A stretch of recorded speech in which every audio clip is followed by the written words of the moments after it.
Today's study is titled Passover Patterns Prevail, and this is a day start in Exodus 12. And it's a teaching from Exodus 12 and from Yah's covenant calendar.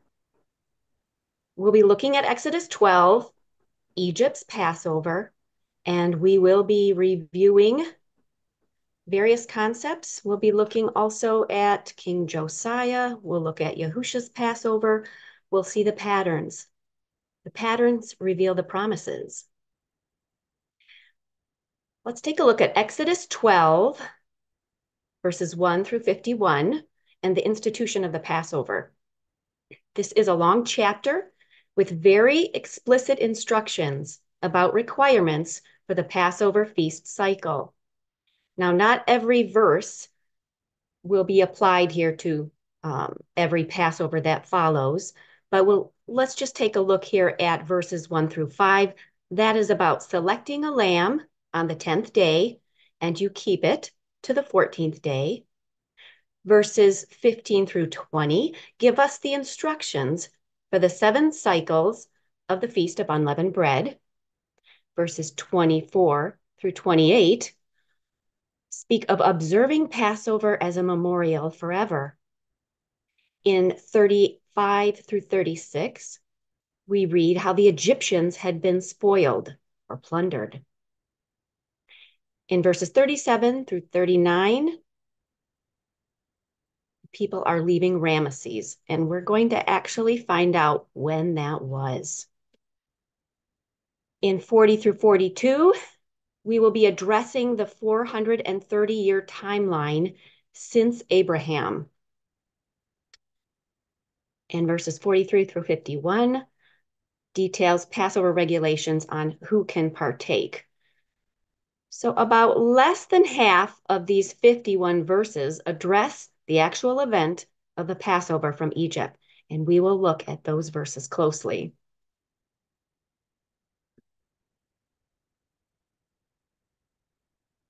Here's a little outline for our study. Some witnesses. Our first witness will address the divine commands for Passover feast cycle as given in this chapter. We will examine some sunset charts, dawn charts.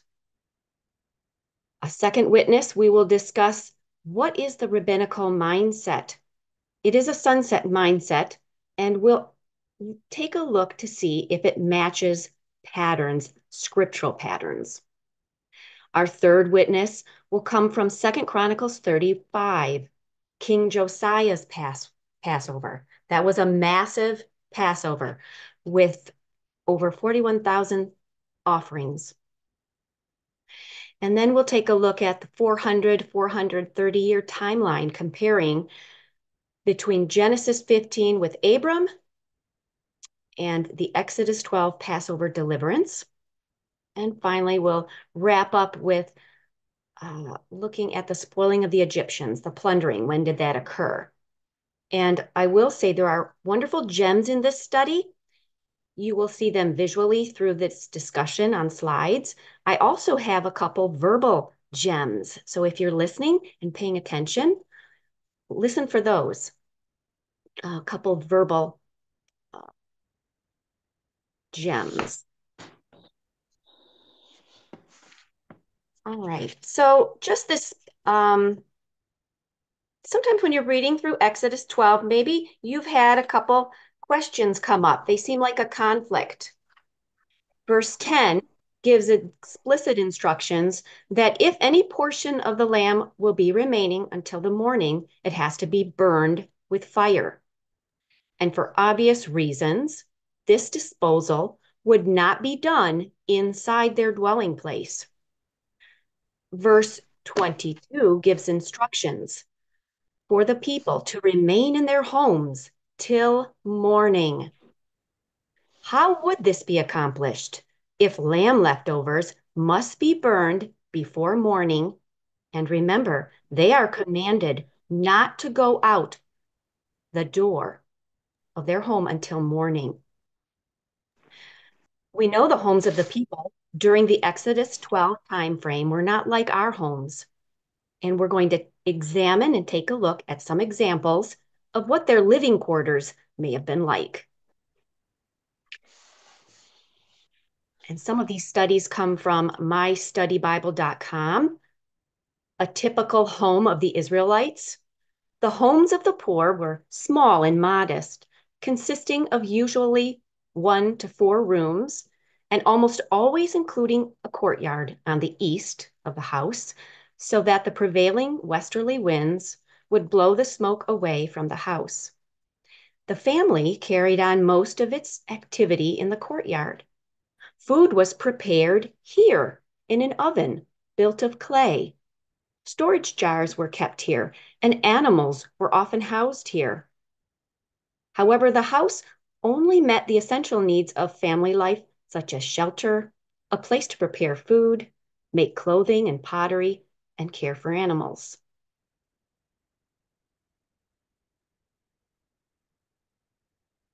And social life was normally conducted at the community well or spring, the city gate, the marketplace, or in the fields at work.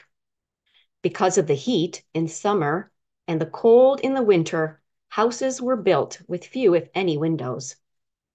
This also provided more protection from intruders, but it meant that the houses were dark and uninviting. The only escape from the dim, cramped interior of the house was the courtyard, and especially the flat roof. Here, the women of the house would do many of their daily chores, the washing, weaving, drying of figs and dates, and even the cooking.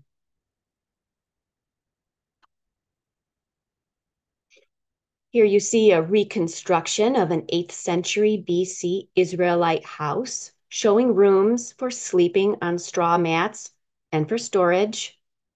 The outer courtyard was used, as mentioned, for food preparation, cooking, and even housing small animals. And the construction of these houses really didn't change much until the New Testament period. This was a typical pattern for the average home of the Old Testament period.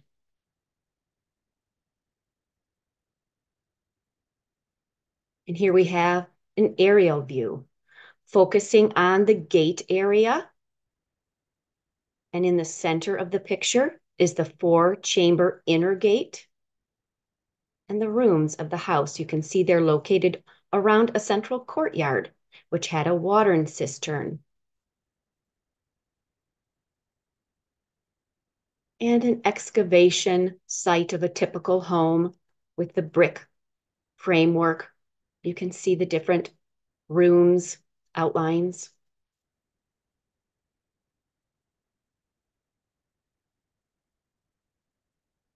All of the homes had a courtyard area that would serve as the area to burn the remainder of uneaten lamb outside of the living quarters, but it would still not be located outside of the main door or entry of their dwelling area for that family. Here we have artists' rendering of a courtyard style home in Bethsaida. So you can see there still could be burning the remainder of the lamb outside the living quarters, but still located within their main door or entry of the home. I want to go over some terms so we can have a clarification for this Passover term. It has many definitions. Here's the first one. Passover festival. It is 8 days, including Passover day, and then the 7 days of unleavened bread and wave sheaf, for a total of 8 days.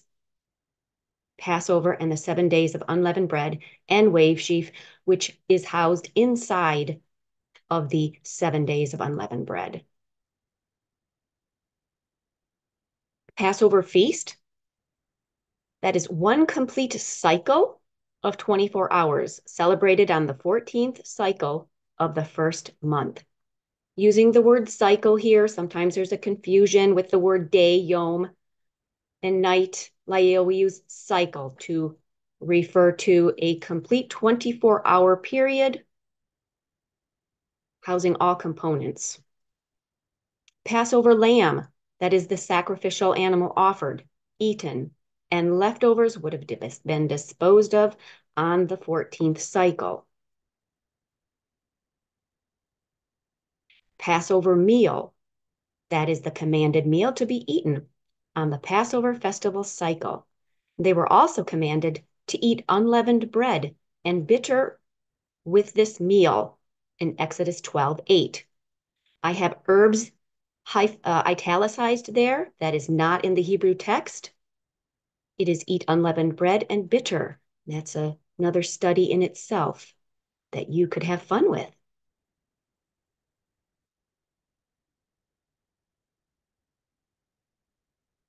And regarding Passover, what about when Yahuah passed over at midnight?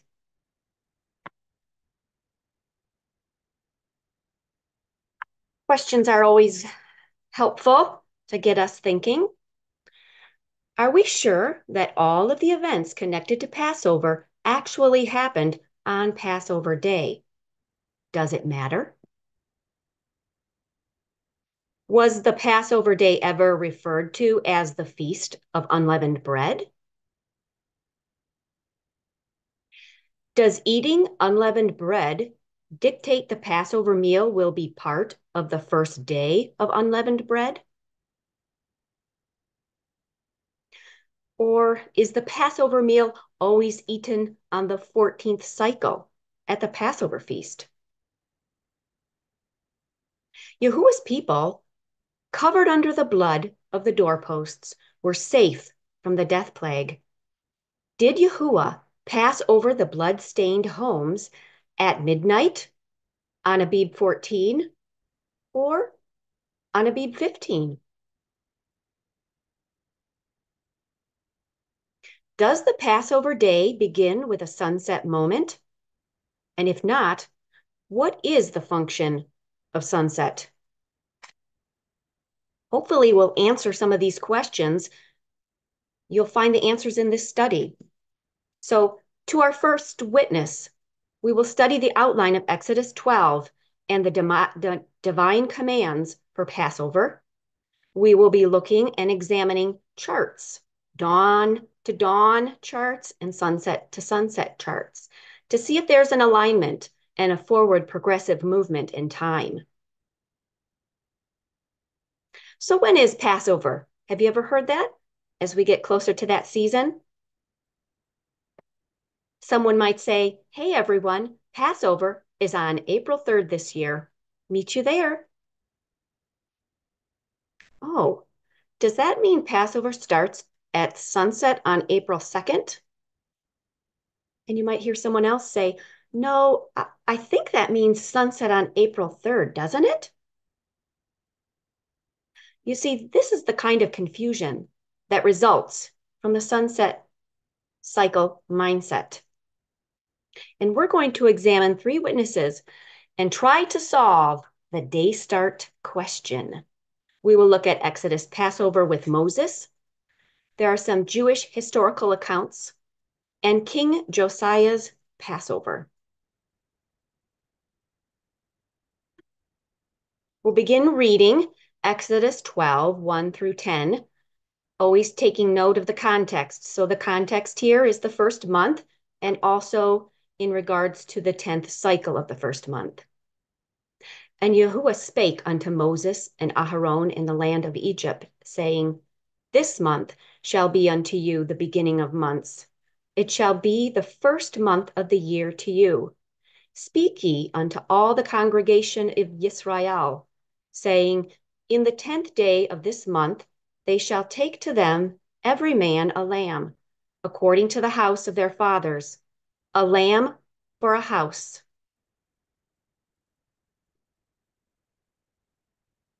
And if the household be too little for the lamb, let him and his neighbor next unto his house take it according to the number of the souls. Every man according to his eating shall make your count for the lamb. Your lamb shall be without blemish, a male of the first year.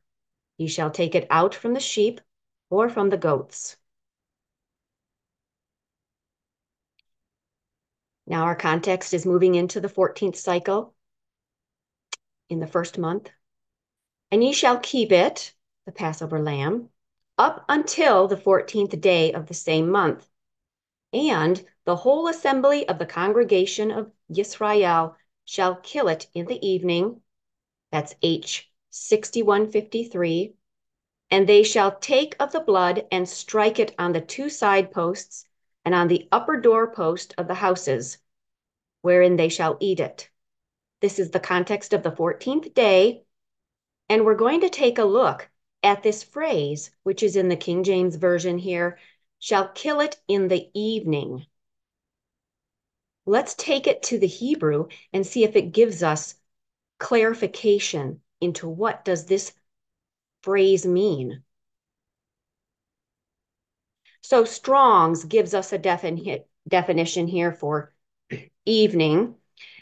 And I want you to take note, this is Strong's definition for evening, a rev, H6153. This is a very important slide to take note of. A rev. The first definition is dusk. Note that King James uses other terms. And I'm going to come back to this in a minute. But for now, I'm going to state dusk. And Webster's 1828 dictionary states a middle degree between light and darkness. Twilight, the faint light which is reflected upon the earth after sunset and before sunrise. This is the mixture. Day and or night are not a mixture of light and day. So we see a mixture here. There's a reason why they give the definitions of day and night. Those are the day season and the light night season that are between mixings. More will be discussed on this. We know that eventide or evening is a mixture of light and night.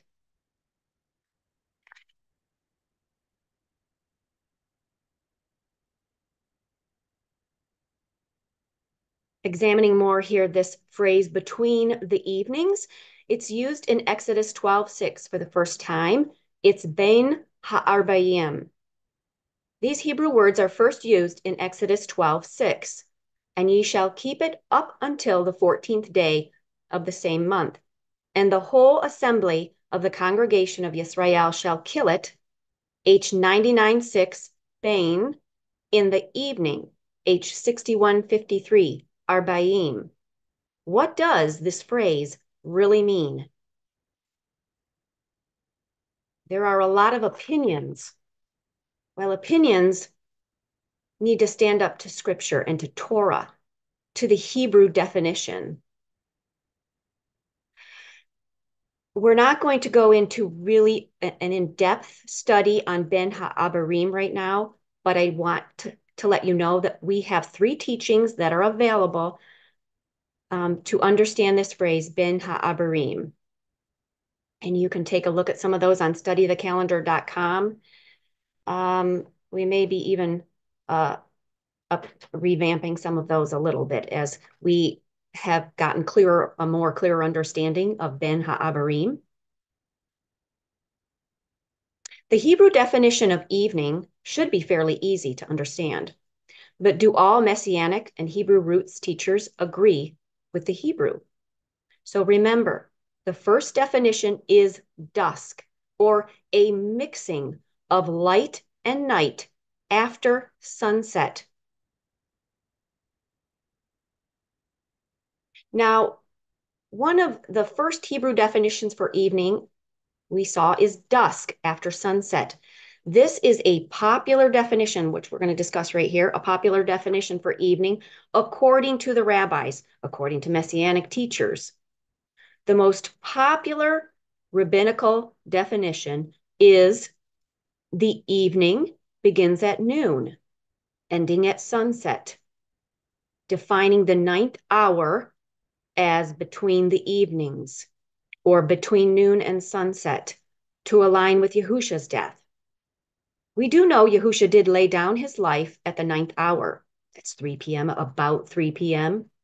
However, that is according to one of the Hebrew definitions for the time frame of between the mixings as better defined. Both dusk and dawn are mixings of light and darkness. They are mixings derived from two primitive roots, H6150 Arab, which is dusk, and H6148 Arab Boker. Therefore, between the mixings is number one, after sunrise to before sunset. And number two, at darkness, up to dawn light to qualify as between. And note, both light season and night season do fit these requirements. Yahusha's death at the ninth hour qualifies for this time frame of between the mixings. I'll have some charts that will lay these things out.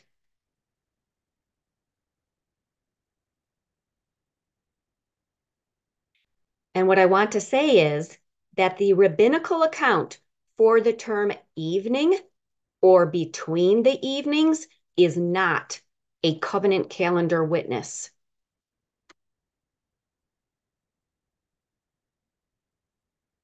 But why is it so popular and why is it so easily accepted? Here's one of the definitions, a rabbinical definition for evening taken out of the treasury of scriptural knowledge. This is what it has to say in the evening.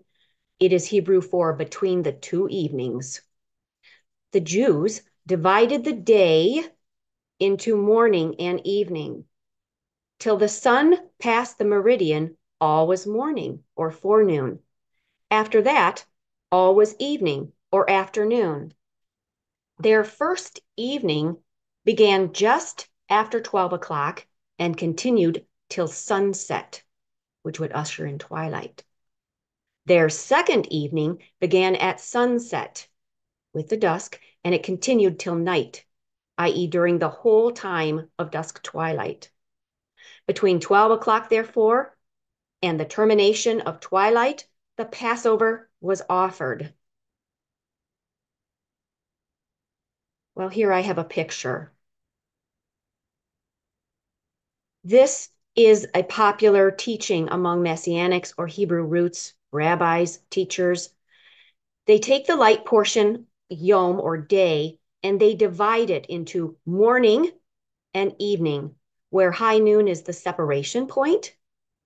But you see, morning is a mixture in scripture by Hebrew definitions, and we'll look at that.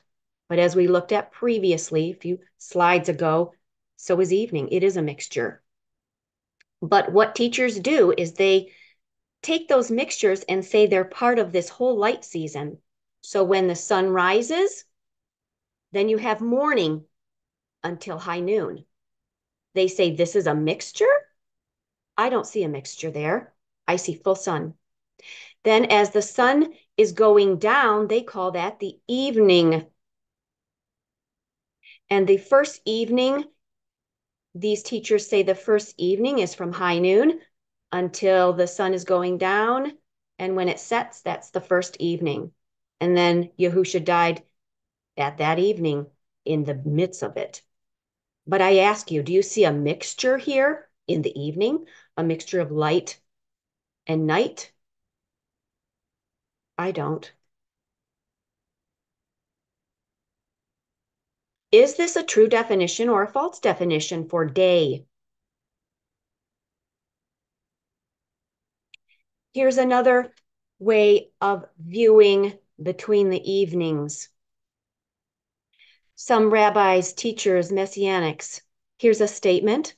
Although there is continual controversy between the scholars over when Ben Ha'abarim actually takes place, Yahweh's inspired scriptures without a doubt point to the period between noon and darkness. The sacrifice of the only begotten Son has given us the most documented sacrifice ever. Yahusha's death at 3 p.m. on the 14th of Abib was definitely between the evenings. Notice, again, they're saying morning, which Hebraically means mixture. They're saying morning begins when the sun rises up until high noon, and that in this picture, there are two evenings. The first evening is after high noon to 3 o'clock. That would be considered, in their opinion, the first evening. And from 3 p.m. till when the sun goes down, that's the second evening. Some teachers also state it in a different way. They say 3 p.m. till sunset is the first evening, and sunset till dark is the second evening. Well, this is between evenings, but is it between the mixtures? We need to understand the Hebrew. Mixtures. I see no mixing in this photo of the day. Day has no mixture, or light season has no mixture. Whoop. How about between the mixings now? Mixings. Between the mixings of light and night on the stake. The light season for Yahusha, between the mixings, only applies to the hours between sunrise to sunset. The light season is better understood as between the two twilight mixings of morning and evening. High noon, when Yahusha was on the cross, high noon, is that a between the mixings? There was darkness, but noon does qualify for between the mixings. Between the morning twilight and the evening twilight. It is between the mixings. How about 3 p.m.? Is that a between the mixings? Yes. 3 p.m., when he gave his last breath at that 9th hour, that qualifies for between the mixings. That is between the morning dawn and the evening twilight after sunset. That is between the mixings. How about dusk? Is that between the mixings? This might surprise you. Dusk does qualify for between the mixings.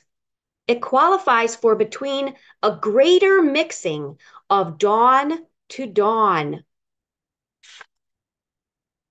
Yahusha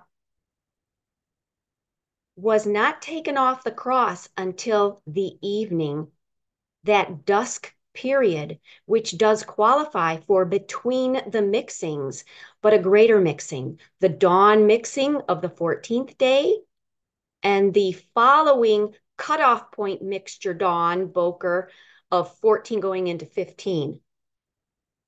We'll have some charts to show you how this is laid out. But now let's look at the type in the Exodus Passover account and the antitype of Yahusha and his Passover event. The Passover lamb of Exodus 12 represents the type of requirements that must be fulfilled in Yahusha's Passover. Yahusha did satisfy these requirements as the antitype of canceling out the type with his better sacrifice. Type and antitype. The Exodus 12 Passover lamb was sacrificed between the mixings in the night season. Yahusha laid down his life as our Passover between the mixings during the light season. Jeremiah talks about 2 seasons. Each cycle has 2 seasons. However, remember, Yahusha was not taken off the stake until evening, which is the marker for between the mixings of dawn to dawn. Yahushua was taken off of the stake at evening. This is huge. This is a between the mixings. That evening, when he was taken off the stake, that was the true time when the evening sacrifice was to be performed, or that's when he was taken down. Remember, in the word it says that the priests offered sacrifices in the morning and in the evening. Those are mixtures. And this evening, when Yahushua was taken off the stake, that is the division point of 12 hours between the Boker mixture of the 14th and the Boker mixture of the 15th. The Egyptian Passover, approximately 7 p.m. for the night season, compared to approximately 3 p.m. light season for Yahushua's Passover. Both Passovers, even though 3 p.m. is very different from the approximate 7 p.m., both of them qualify for between the mixings. Matthew 27:45 through 46 says, "Now from the 6th hour there was darkness over all the land unto the 9th hour. And about the 9th hour Yahushua cried with a loud voice, saying, Eli, Eli, lama sabachthani. That is to say, my El, why hast thou forsaken me?" We can also see this written in Mark 15 and in Luke 23. The 9th hour of the 14th day was exactly when our Messiah laid down his life. This is not the same time frame as the Passover lamb of Egypt, but he still fulfilled the antitype of between the mixings. We're going to take a look at a chart now. We're going to chart out Yahuwah's Passover on a dawn to dawn framework here. Notice the dawn mixing on the left, all the way through to that pink marker on the right where the evening would begin after the 14th night. We have our one dawn to dawn 24-hour cycle. Notice we have dawn. This represents sunrise, the 14th day season, sunset right here, the dusk mixing of Erev or twilight, and then that moment where we enter into the night season. And right here we have a marker for the 6th hour and the 9th hour. This is between the mixings. This is the light season between the mixings of dawn and dusk. Yahushua laid down his life at the 9th hour during the day season. This qualifies for between the mixings or Ben Ha'arbeim.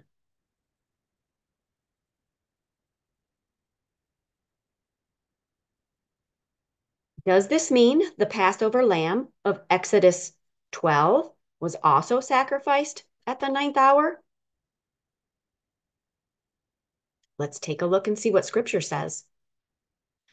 Our context is the first month, 14th cycle.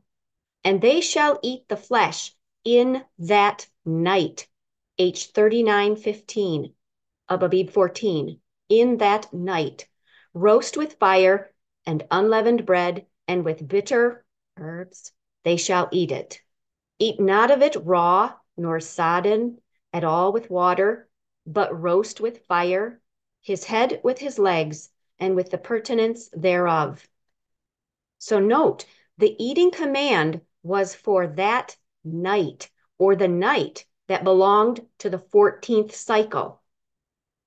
We're going to take a look at H39:15, night. Here is our definition. Layil, H39:15. Strong says night. Properly, a twist away of the light, night. Figuratively, adversity.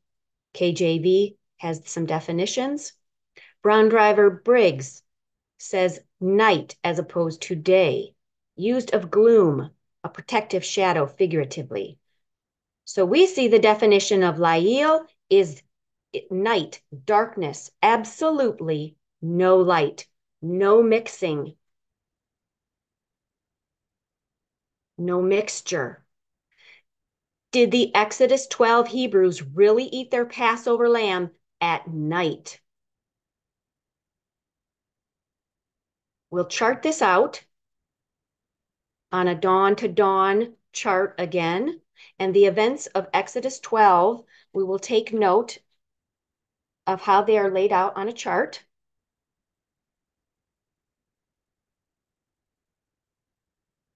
We have our dawn to dawn, one complete 24-hour cycle. We have a between the mixings for the light season, between dawn and dusk, between the sunrise and the sunset. That's your between the mixings. In Exodus 12, the Hebrews did not have the option to prepare the Passover sacrifice during the light season of Ben Ha'abarim. Remember, they were under the bondage of the Egyptian taskmasters till there was not even enough light to work. And such sacrifices, if you remember, were an abomination in the land.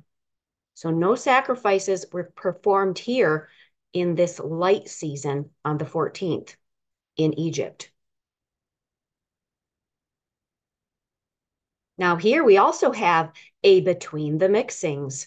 This mixing is between the dusk and the dawn of the following day. It is a mixing between the mixings for the night season. Here, this is the only option that was left to sacrifice their Passover lamb well after sunset on Passover day. Sunset did not change the date. Roasting can take 4+ hours. They did not eat the lamb.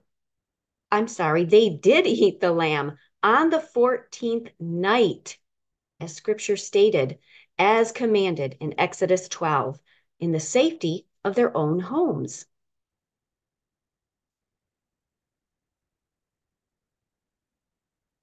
We're still comparing type and anti-type Passovers. These two Passovers are special and important.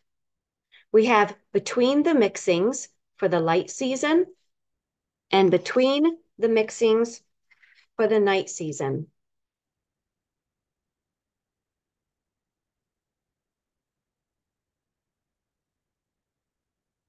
Egypt's Passover, Yahusha's Passover, or I'm sorry, this is Egypt's Passover, both Passovers of Yahusha, and Exodus 12 fulfill Ben Ha'arbim. Demonstrating this term can be defined as occurring on either the day season, with Yahusha's example, or the night season, Exodus 12's example, the Exodus out of Egypt.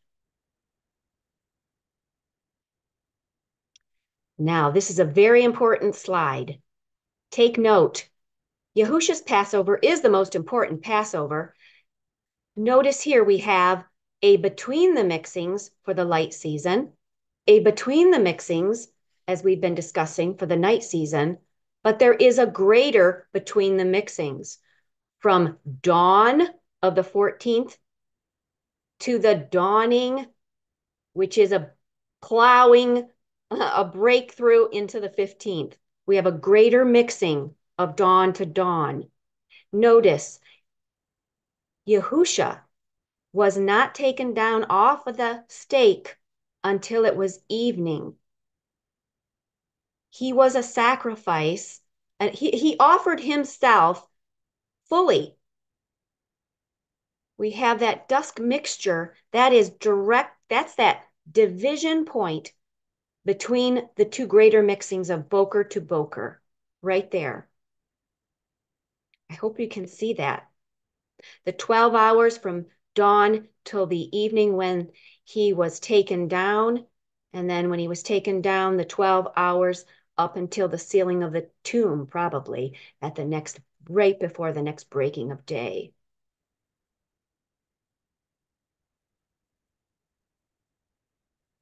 Yahushua fulfilled the Ben Ha'abarim at 3 p.m. between the mixing during the day season when he laid down his life. But remember, he was not taken off of that stake until the evening.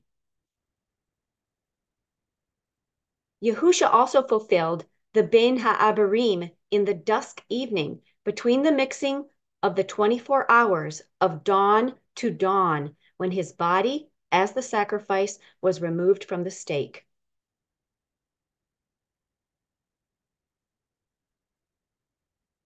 So remember, there's many more details for this Ben Ha'abarim, and we have 3 additional studies you can find at studythecalendar.com. Explore those on your own.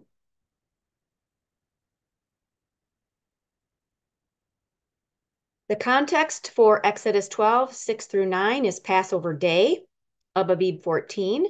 Verse 8 stated the Passover meal was to be eaten that night of the 14th cycle or day. Night always follows the sunset. And verse 14 states this Passover meal was an ordinance to be kept forever.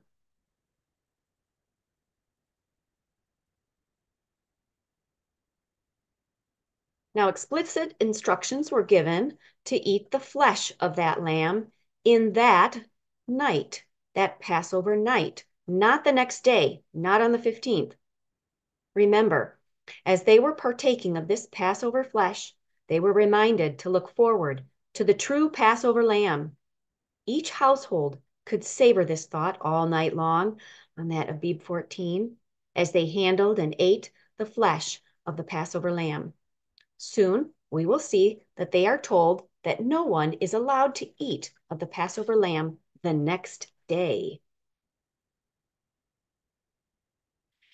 Remember this thought in Exodus 12, 6 through 9. The eating command was for that night, or the night that belonged to the 14th cycle. Now notice my little picture up here. Here's a question. Is it possible to obey this command if the day or cycle begins at sunset to usher in the Passover festival on the 14th cycle of the month, when the rabbis believe the sacrifice was at the 9th hour on the day season of the 14th? It doesn't matter if you say Abib 14 starts with sunset or dawn. We do know this for sure, that Abib 14, it will have a day season and a night season. So now it's time to check some charts for Exodus 12, according to the rabbis and their common mind, and then the common mindsets of today. Will it align? Will there be a forward progressive movement of time? I want you to think about that. Are things progressing forward? Here is an Exodus 12 sunset theory chart. We have sunset here. That changes the day according to the sunset theory. A rev begins, or a dusk mixture. You have the night season.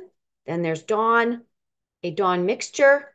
The sun rises and you have a day season and sunset again. I know these charts sometimes can be confusing, but the point is to notice if we're seeing forward progressive movement. Is this all making sense?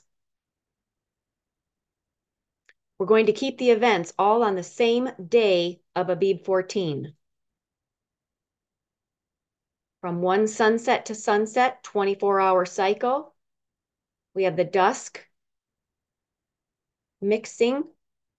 The command is the lamb is to be eaten after sunset during the night season of Abib 14. And further stated that any leftover portions are burned that night before the light of the day season arrives. And then, and only then after the night season is over, the Passover lamb is slain 9 hours later at the 9th hour of the 14th day season. Why? Because the rabbis say the Passover lamb is to be sacrificed at the 9th hour of Passover day season, between noon and sunset or between the evenings. Notice their definition, evenings. We see there is no forward progressive movement in these events. How can you slay the lamb, eat the lamb, get rid of all the lamb before the day season, and then still have something to offer up in the day season? And I say maybe it's a GMO lamb. I don't know. By the way, this is impossible. Abib 14 begins with sunset. How will this affect this whole order of events? It doesn't work. We're going to keep some events in order again on 2 different days. We have sunset theory chart number 2.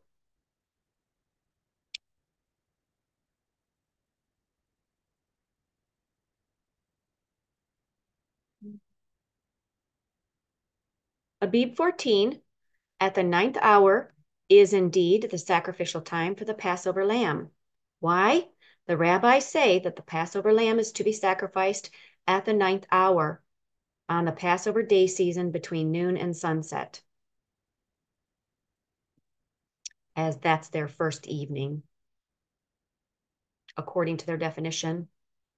And right here, moving forward, we see sunset arrives and the change of the cycle from Abib 14 to Abib 15. And now the lamb is eaten right there after sunset during the night season of Abib 15. Because remember, in the sunset theory, sunset changes the day. Now you're eating the lamb on the 15th. How does one eat the Passover lamb on Passover 14th when the cycle changed to Abib 15, the Feast of Unleavened Bread? Have the divine requirements been obeyed? Even though there is a forward progressive movement, have the divine requirements been obeyed?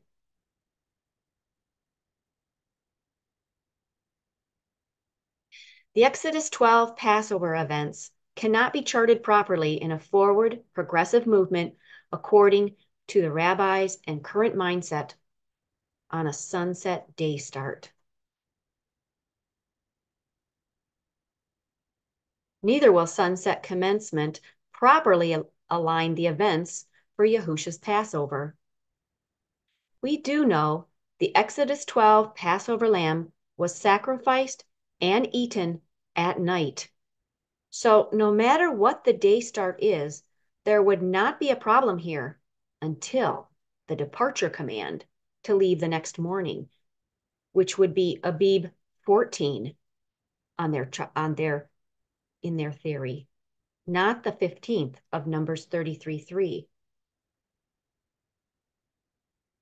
So we're going to chart out now Yahushua's Passover in a dawn format chart and see if the events follow the forward progressive movement.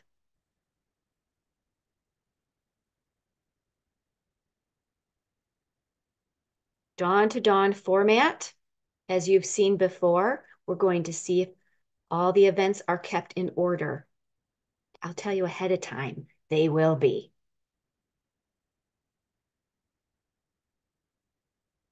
One dawn to dawn cycle, you see between the mixings, the 9th hour sacrifice is on Abib 14. Yahushua died between the mixings in the light season, put on the cross, and gave up his breath at the 9th hour.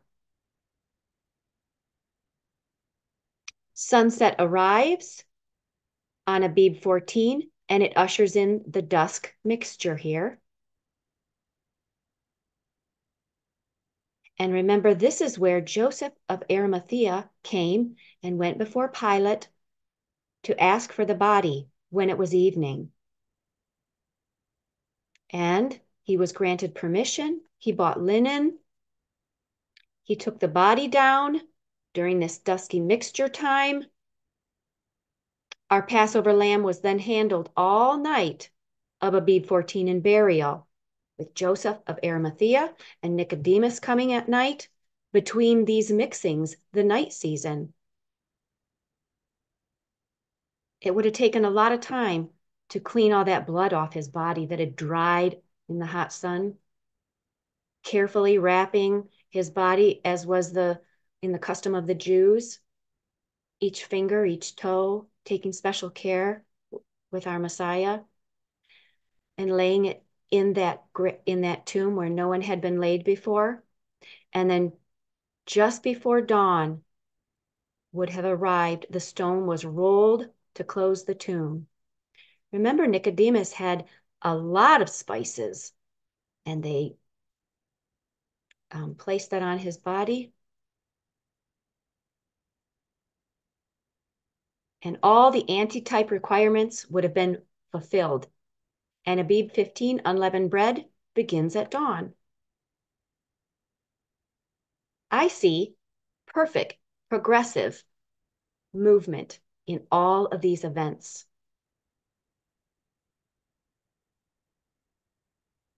What about the rest of the requirements?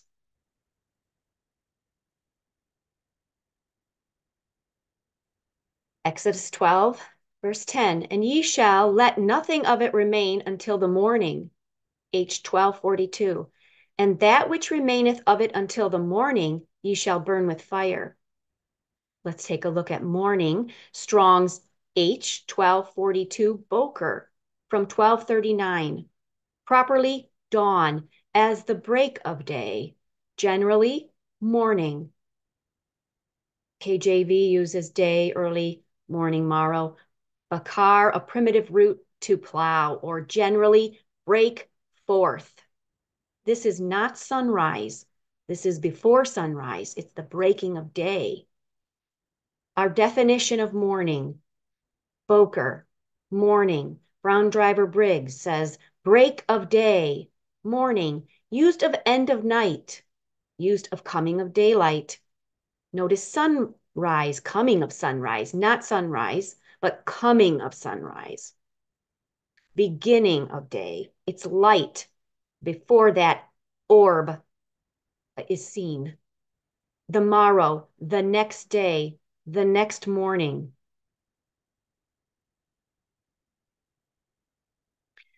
Other translations for Exodus 12:10. Here's a New Living Translation. Do not leave any of it until the next day. Whatever is not eaten that night must be burned before morning. You must not leave any of it until morning. If any is left over, it must be burned. Third translation, don't eat any of it the next day. If all is not eaten that night, burn what is left. So in other words, all leftovers of the Passover lamb must be disposed before morning. And why? There are several reasons.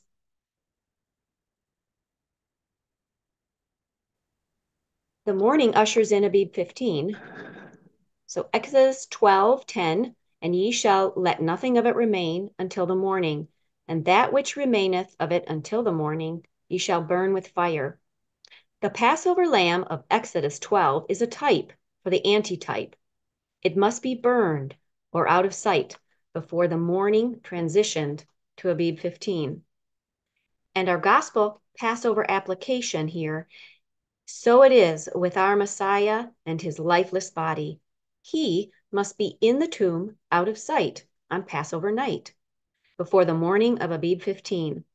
And we'll discuss this in detail with the gospel account of our Messiah's death, burial, and resurrection. We have some of those detailed studies at our website as well. Now, how about that conflict that we thought might exist between verses 10 and 22? Verse 10 gives explicit instructions that if any portion of the lamb could remain until the morning, it has to be burned with fire.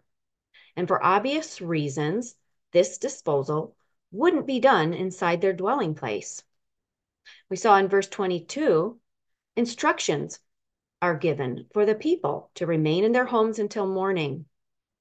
How would this be accomplished if lamb leftovers must be burned before morning? So I hope you see that there really is no problem at all. We understand that the homes of the people during the Exodus 12 timeframe were constructed to take care of housing the family and the animals in a safe place. And it was that courtyard portion of the dwelling place that provided a place to burn leftover lamb without being outside the dwelling place.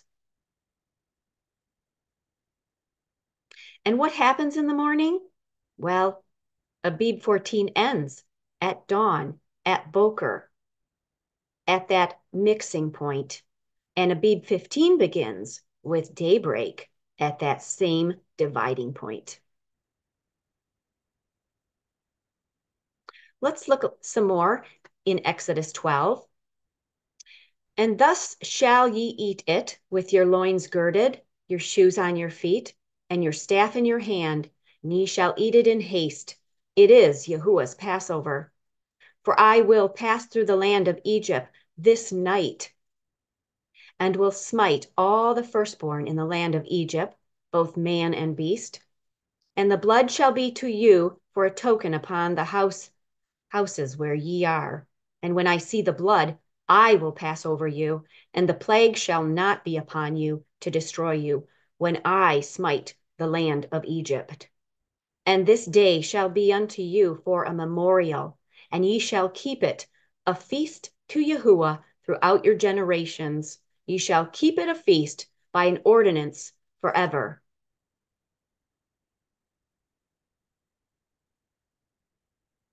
In the first month, on the 14th day of the month at even, ye shall eat unleavened bread. And none of you shall go out at the door of his house until the morning. That is the break of day on Abib 15. This can be found in Numbers 33:3. And it came to pass that at midnight of Abib 14, Yahuah smote all the firstborn in the land of Egypt. Taking a look here at Numbers 33:3, it reads, while specifically states that Israel departed Egypt on the 15th day, being the morrow after the Passover. So now a question. With a sunset day start, the day season follows the night, meaning Abib 14 day would follow Abib 14 night. So how can Israel follow the command to leave on the morning of the 15th once the lamb is burned if there is an interruption of Abib 14 day season?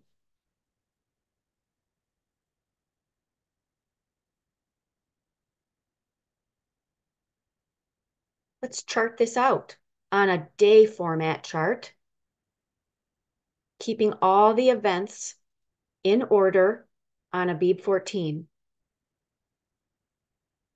The Passover meal can last all night on Abib 14. Remember, you eat the lamb on this night of Abib 14 between the mixings. And when I see the blood, I will pass over you at midnight. Yahuah passed over with a midnight deliverance from Egyptian bondage on Abib 14. And leftover lamb must be burned before morning of the 15th. They would have had time to burn the leftover. No one leaves the house until the morning of the 15th. And there we have it. All divine requirements have been obeyed. All Passover events occur on the 14th. And then Abib 15 begins at dawn. And they would have been leaving Egypt. Numbers 33:3. We have perfect, forward, progressive movement of all of these events. Beautiful.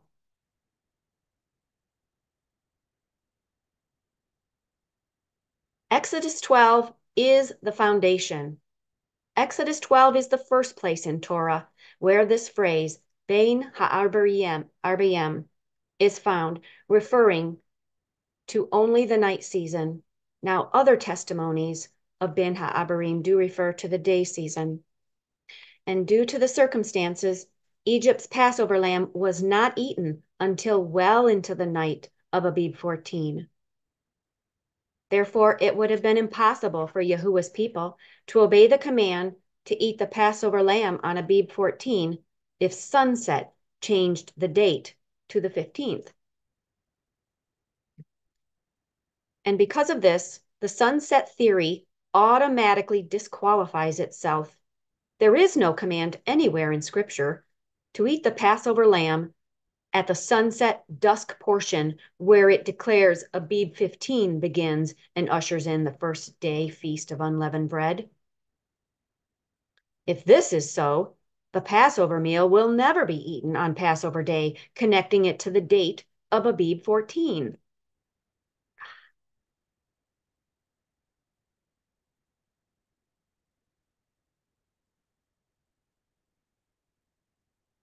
Next, we're going to take a look at King Josiah. Will King Josiah's massive Passover celebrations align with Exodus 12's dawn day commencement or with sunset theory?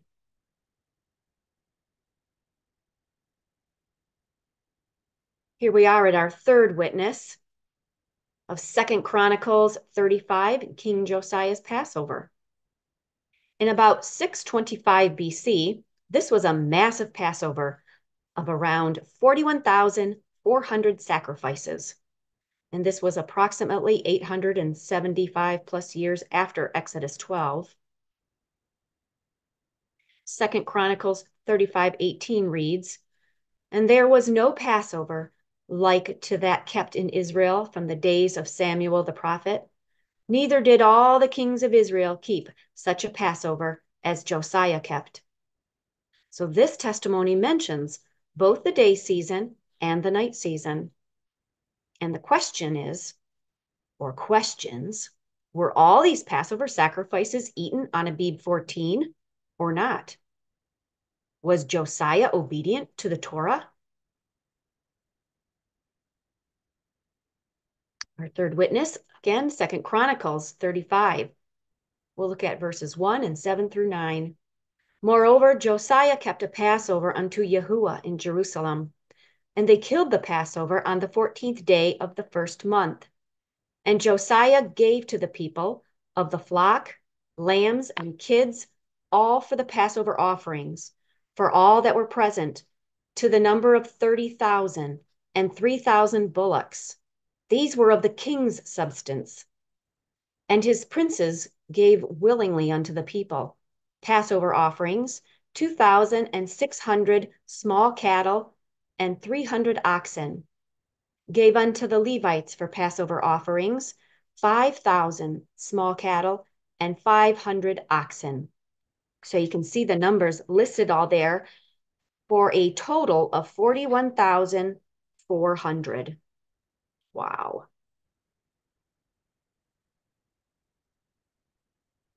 And they killed the Passover, and the priests sprinkled the blood from their hands, and the Levites flayed them. And they removed the burnt offerings that they might give according to the divisions of the families of the people, to offer unto Yahuah, as it is written in the book of Moses. And so did they with the oxen. And they roasted the Passover with fire, according to the ordinance. But the other holy offerings, they divided them speedily among all the people. Now remember, this is a total of 41,300 Passover sacrifices on one Passover celebration.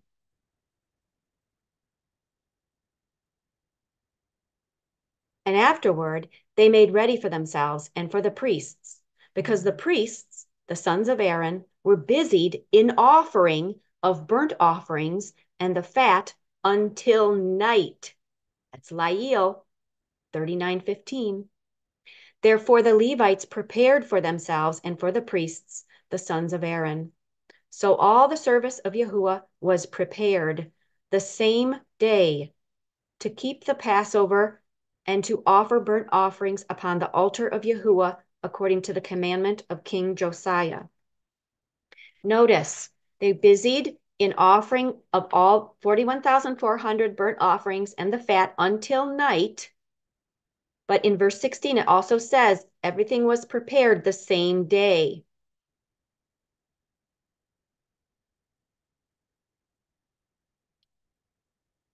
Another witness in 2 Chronicles is agreeing with our Exodus 12 witness that all the service of Yahuah was prepared the same day for 41,400 sacrifices. In other words, they killed, they cooked, they ate, and ate the lamb during the 24 hours of the 14th cycle. These tasks took place during the hours of the light season and up until the following night season. And that means the time after sundown was still the 14th day, 14th cycle. And as we read earlier in Exodus 12:10, whatever remained of the Passover lamb on the last hours of the 14th cycle of Passover had to be burned before the dawning of the new, according to Moses.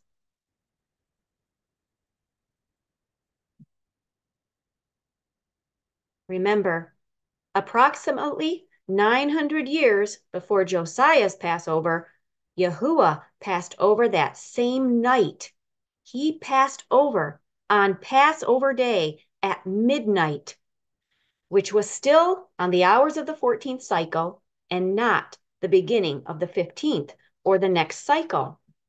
And in celebration of this wonderful deliverance, King Josiah celebrated everything according to the words of Moses.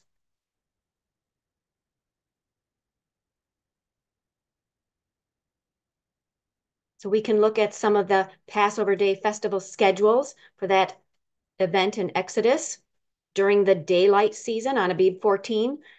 Those maybe that had not been in the fields of bondage, they could have been unleavening the premises, preparing unleavened bread and other items for Passover meal. And on that sunset moment, they would have been returning from work, those that were out in the field, still on Abib 14, and around dusk twilight, still sacrificing the Passover lamb between the evenings, the mixings, bleed, skin, and roast the Passover lamb. Remember, several hours, it would take several hours. And then at the night season, still Abib 14, they'd prepare to eat the Passover lamb throughout that night. They ate in haste. And the midnight moment, still Abib 14, Passover deliverance from Yahuah. And then would be disposing of leftover lamb by fire before morning, because the command was, do not leave the house until morning. And then when the break of day occurred on that Boker dawn of the 15th, they'd be ready to leave.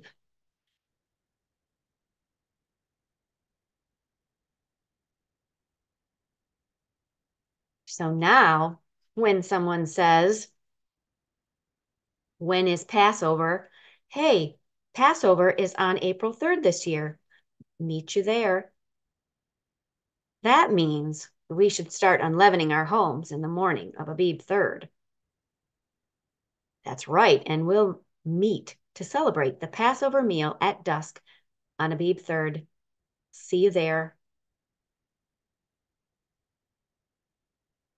And I hope it's clear that when the day begins at dawn, there is no more confusion about the commencement date and time for Passover.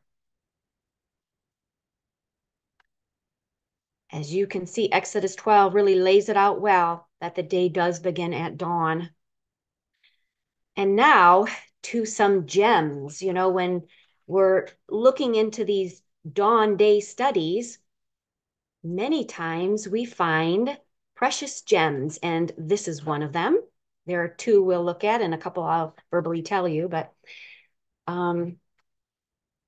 so we have about 38 to 40 day start studies on our website.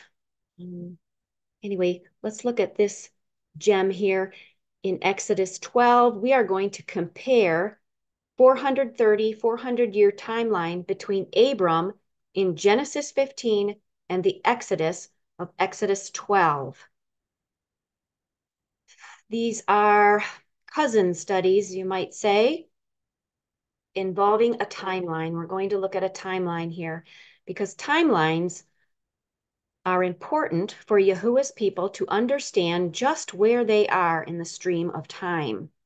Just like in Daniel 12 or timelines in Revelation, which some are still coming to pass. The unfolding of timelines is like sand in an hourglass, helping us understand where we are in prophetic time. And so the 400 and 430-year timeline is giving an indication as to when Yahuah's people would be free of the Egyptian bondage.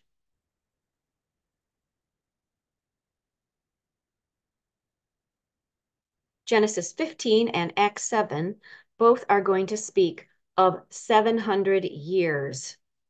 A counting out of 700 years. You know, we count out our week 1 to 7. The month is counted out 1 to 30. A year, a prophetic year of appointed times is 1 to 360. Well, this is a count out of the 400 years. Genesis 15 and Acts 7, there are promises that are given. So in Genesis 15:13, Abram was told that his seed would be in bondage in a strange land for 400 years. Now, he wasn't in bondage for that length of time, but Egypt had control of that whole territory. And so we're going to look at what this promise was.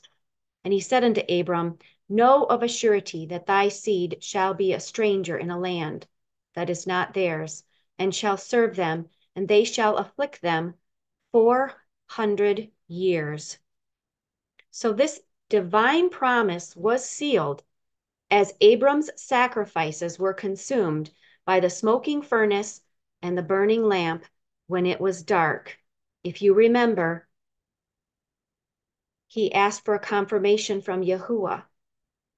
And he went out that morning and gathered animals, 5 animals. He had cut the animals in half except the birds and laid them out. And Yahuah walked through the pieces at night. So we also see a confirmation when this timeline begins here. We're going to show how the timeline begins, a 400-year timeline begins when the smoking furnace and the burning lamp and the walking through the pieces. It'll be a confirmation, and it occurring at dark or midnight. We read in Acts 7, verse 6, and Yahuah spake on this wise, that his seed should sojourn in a strange land, and that they should bring them into bondage and entreat them evil 400 years. So 2 witnesses for the 400 years. And then Exodus 12 and Galatians 3 are 2 more witnesses that speak of the 430 years. Exodus 12 has the rest of the story.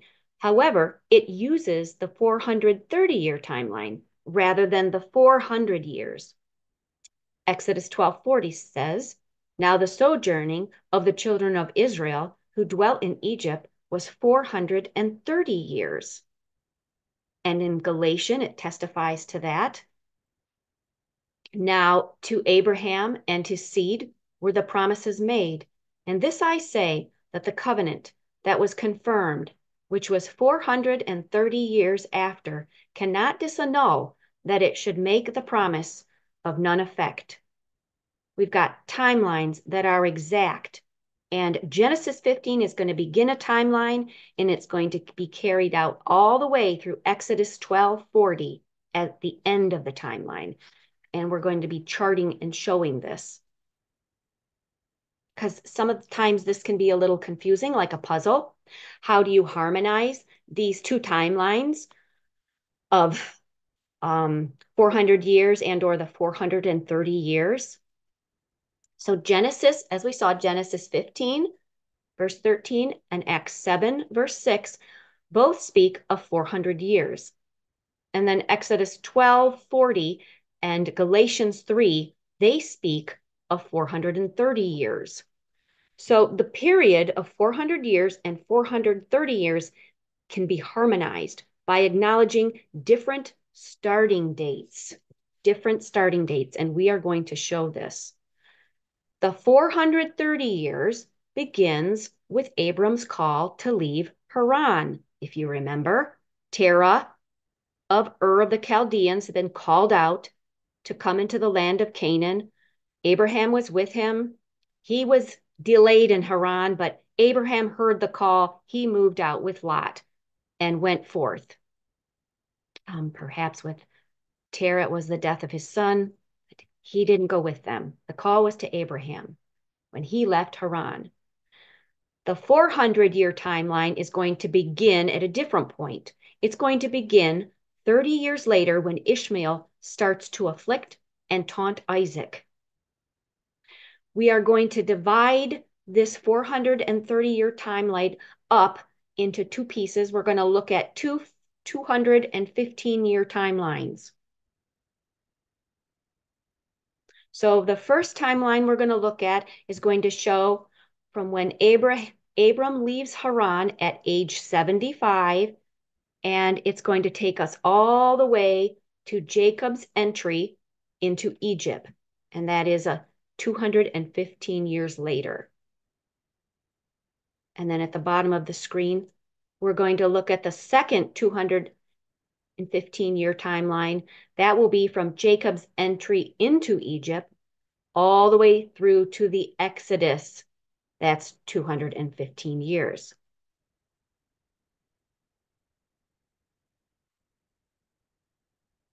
So here is our gem of Genesis 15 and Exodus 12. So Genesis 15:18 so I'll give the context again. Abram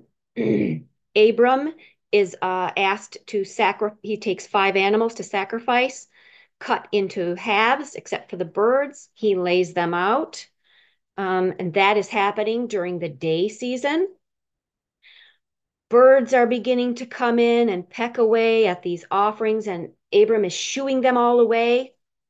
And as dusk begins to come in, the birds are going to bed down, and then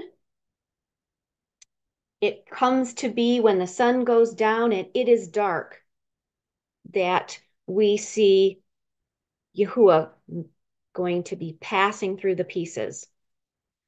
Let's read Genesis 15:18. In the same day when it was dark, Yahuah made a covenant with Abram, saying, "Unto thy seed have I given this land." And then in Exodus 12:40 is the rest of the story.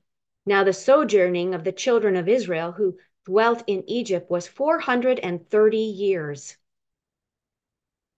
And then Exodus 12:41, covenant calendar language.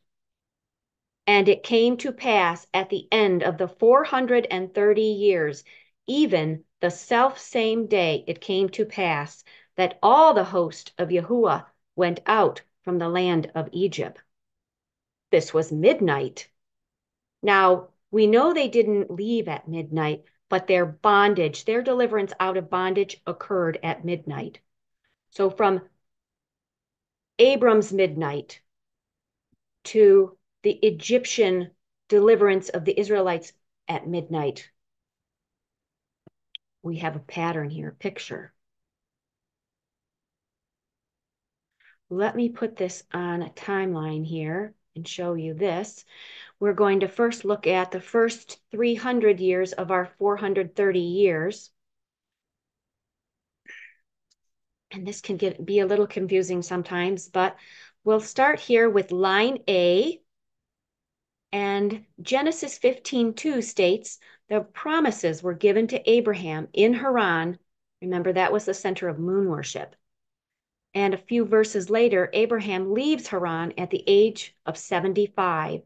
And so here begins our timeline of the 430 years, right here at A, and Abram is 75.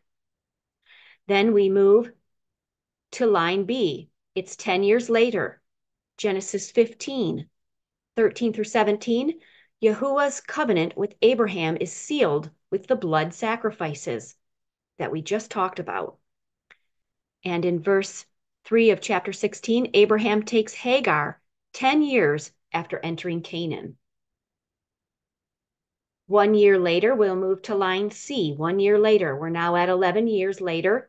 Ishmael is born 11 years after Abraham left Haran. And Abraham is now 86 years old.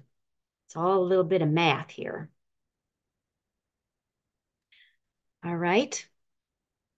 Now we're going to move to line D over here, and that is 24 years after Abraham has come out of Haran. Line D, Genesis 17 says that Abraham is 99. He is promised the birth of Isaac in 1 year. Moving to line E, 1 year later, now it's been 25 years since coming out of Haran. Isaac is born at the set time 1 year later. And Abraham is 100 years old, it states in Genesis 21. We are now 25 years. Okay. We'll move to line F. Another 5 years have passed in time, and Isaac is weaned at about 5 years of age, right here, as stated in Genesis 21. How about Ishmael? Ishmael is now about 15 years old. And then we also read in Genesis 21 that Ishmael and Hagar begin to mock Isaac. Remember, Isaac is about 5 years old, and they taunt and mock him. This is showing a total of 30 years. This is the first 30 years of our 430-year timeline. We're going to find out here at this point on line F, Isaac is going to be declared an heir because Hagar wanted Ishmael to be the promised child, but that was not the plan. It was to be Isaac. We're going to continue this on the next slide.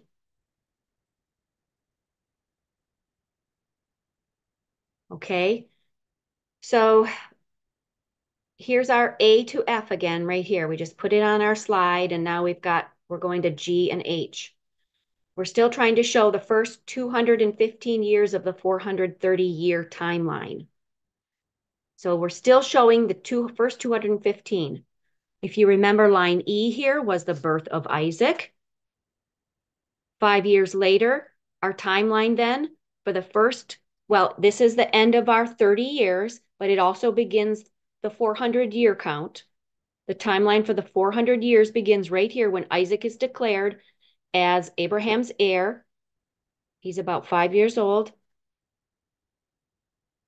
Moving to line G here.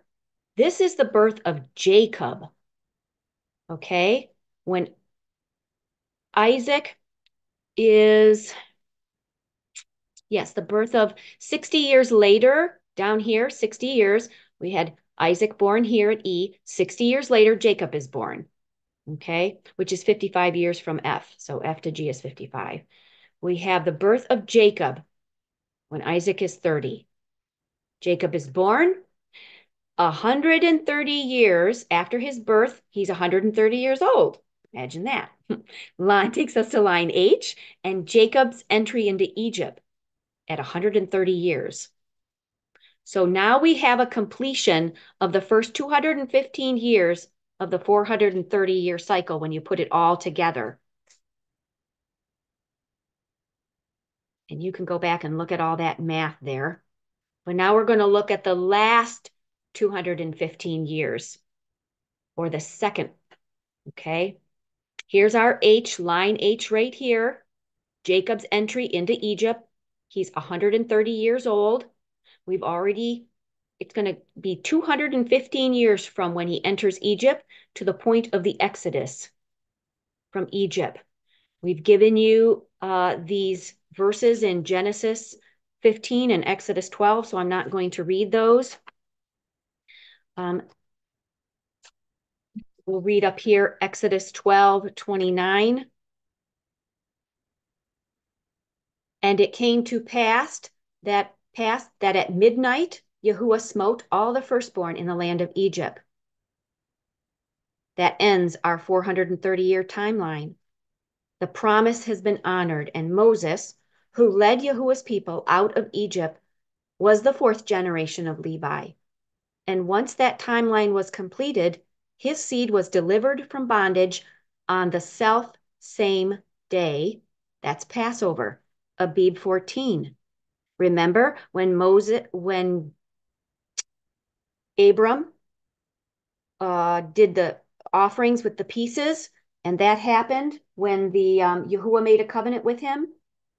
The smoking furnace and the burning torch that occurred at night, at midnight in the dark, and all the way through now the completion of the timeline when Yahuah passes through that night in the Exodus event on Abib 14. Completing our timeline. And the question is, what day was the promise made to Abraham? Was it 430 years before on a Passover? Yes, it was. In fact, here's some other gems. So this gem is visual, but with our work with Maria, Matt and Maria out of Greece, Matt has charted, he actually did a chart, an Excel, where he began and showed in this year when they came out of Egypt, it was a Tuesday. Abib 14 was a Tuesday, that Passover night when Yahuah passed through and the blood was on the doors. That was a Tuesday Passover. And 42 years later, when the children of Israel came into the promised land under the leadership of Joshua, that Passover, 42 years later, was a Sabbath day Passover. It was on a Sabbath day, not on the third cycle. So Egypt's was a third cycle, a Tuesday Gregorian, but was a third cycle. And Joshua's Passover with the Israelites in the land after 42 years in exile was on a Sabbath, a seventh day. And we have those numbers all charted out thanks to Matt and Maria in Greece. He charted it all out. And then we asked him, would you chart out in your file and go back 430 years to Abram's Passover event of cutting through the pieces when Yahuah established that covenant with Abram in Genesis, and the timeline mapped out to that Passover being on it was a Sabbath. It was a Sabbath. So when we go from a Sabbath Passover in Genesis 15 to the Exodus third cycle Passover to Joshua in chapter 5, that was a Shabbat. So the documentation is there. Kind of exciting. Yahuah is perfect. Everything is on time and in proper placement. How about, here's another gem with this study. How about the spoiling of the Egyptians? When were the Egyptians plundered? Because Yahuah had said, you should go plunder them. You'll leave with much. Exodus 12, verse 35. And the children of Israel borrowed of the Egyptians jewels of silver and jewels of gold and raiment. When did this occur? The Passover meal was not eaten until the night season. All were commanded to stay within their dwellings, and none of you shall go out of the door of his house until morning. But remember, verse 10, the leftover lamb had to be burned before morning, which would not be done inside a closed structure. However, we now understand that the courtyard of their dwelling places were considered part of their home. To burn the leftover lamb in the courtyard wasn't a violation of the divine command. And so there was no disobedience. But then we read in this chapter, verses 34 and 35, and they tell us about the Egyptians being spoiled by the Israelites after the verses of the midnight plague. So it sounds like the Israelites left their dwelling places after all. Did they or did they not? We'll read and see what it says. And he, Pharaoh, called for Moses and Aaron by night and said, Rise up and get you forth from among my people, both ye and the children of Israel, and go, serve Yahuah, as ye have said. Also take your flocks and your herds, as ye have said, and be gone, and bless me also. And the Egyptians were urgent upon the people, that they might send them out of the land in haste. For they said, We be all dead men. Just a comment here on Pharaoh calling for Moses and Aaron by night. They would have obeyed the command as well and remained in their home. Pharaoh most likely would have sent a servant, a messenger, to deliver a message to Moses.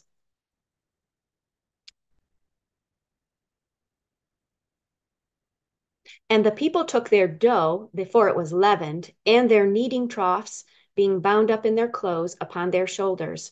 And the children of Israel did according to the word of Moses, and they borrowed of the Egyptians jewels of silver and jewels of gold and raiment. And Yahuah gave the people favor in the sight of the Egyptians, so that they lent unto them such things as they required, and they spoiled the Egyptians. Okay, we're wrapping up here. Just a few more slides left. Let's take a look here at this grammar in verses 35 and 36. We find these phrases. The children of Israel did. They borrowed. They, the Egyptians, lent. And they, the Israelites, spoiled the Egyptians. It really does sound like the Israelites left their dwelling places to gather in all of these precious, treasured items. But my question is, would they have disobeyed a divine command? Let's compare Exodus 3, chapter 3, verse 21 and 22. In Exodus 3, Yahuah gave a promise. He gave it to Moses there at Mount Sinai. The Israelites would not leave Egypt empty-handed. He said to Moses, And I will give this people favor in the sight of the Egyptians, and it shall come to pass that when ye go, ye shall not go empty, but every woman shall borrow of her neighbor, and of her that sojourneth in her house, jewels of silver and jewels of gold and raiment. And ye shall put them upon your sons and upon your daughters, and ye shall spoil the Egyptians. Exodus 11 follows the ninth plague of darkness. Exodus 12 sets the time frame as the first month. Therefore, we will find the Israelites spoiled the Egyptians after the ninth plague, around the time of the beginning of the first month. This task then was completed early. Comparing Exodus 11 here, verse 1 through 9, and Yahuah said unto Moses, Yet will I bring one plague more upon Pharaoh and upon Egypt. Afterwards, he will let you go hence. When he shall let you go, he shall surely thrust you out hence altogether. Speak now in the ears of the people, and let every man borrow of his neighbor, and every woman of her neighbor jewels of silver and jewels of gold. And Yahuah gave the people favor in the sight of the Egyptians. Moreover, the man Moses was very great in the land of Egypt, in the sight of Pharaoh's servants, and in the sight of the people. And Moses said, Thus saith Yahuah, About midnight will I go out into the midst of Egypt, and all the firstborn in the land of Egypt shall die, from the firstborn of Pharaoh that sitteth upon his throne, even unto the firstborn of the maidservant that is behind the mill, and all the firstborn of beasts. So here we see in verse 2, he's telling them ahead of time, let every man borrow of his neighbor, because this is what's going to be happening. The grammar in the King James Version is correct if we pay attention to it very carefully. However, the context of verses 35 to 36 does read a little bit better in the New King James Version. It says, "Now the children of Israel had done according to the word of Moses, and they had asked from the Egyptians articles of silver, articles of gold, and clothing. And Yahuah had given the people favor in the sight of the Egyptians, so that they granted them what they requested. Thus they plundered the Egyptians." And so here Moses simply is recording that the Israelites did indeed, they had plundered the Egyptians, just as they were commanded to after the 9th plague. Therefore, none needed to leave the courtyard of their homes during that night season of Passover for any reason. They were obedient to the commands given in Exodus 11 and Exodus 12.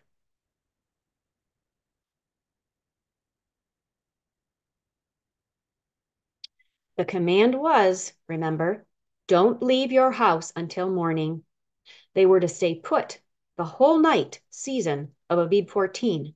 And then we read in Exodus 12, verse 37, "And the children of Israel journeyed from Ramesses to Succoth." And I love Numbers 33:3. What a treasure there. "And they departed from Ramesses in the first month on the 15th day of the first month. On the morrow after the Passover, the children of Israel went out with a high hand in the sight of all the Egyptians." Yes, in the sight, because it was the boker leading into the next dawning of the next day. They saw them leaving. Conclusion, all the events of Exodus 12 are in orderly alignment, and there is a perfect forward progressive movement. Putting this on a chart then here of our dawn to dawn delight out of Egypt. What a delight it would have been for them. Sunset arrival on Abib 14 would usher in the dusk. The Passover sacrifice is on Abib 14 after sunset, eaten at night. So right here, the Passover would have been slain. They would have put their blood on the doorposts. It would have been eaten that night. The command is, do not go out of the house till morning. It was between the mixings when this was occurring. The Passover lamb was handled all that night of Abib 14. And Yahuah passed over the homes with blood at midnight on Abib 14 in that night season, and their bondage was removed. And then 12 hours later, they'd be leaving. Or no, not 12 hours later. Sorry. In the boker. That's less than that. And any uneaten lamb must be burned before dawn of the 15th. And Abib 15, unleavened bread convocation, would be at dawn. And that's a great time. They were convocating and departing from Ramesses. Here's your departure right here. At dawn from Ramesses, it is the morrow after the Passover. It is on the 15th day of the unleavened bread convocation.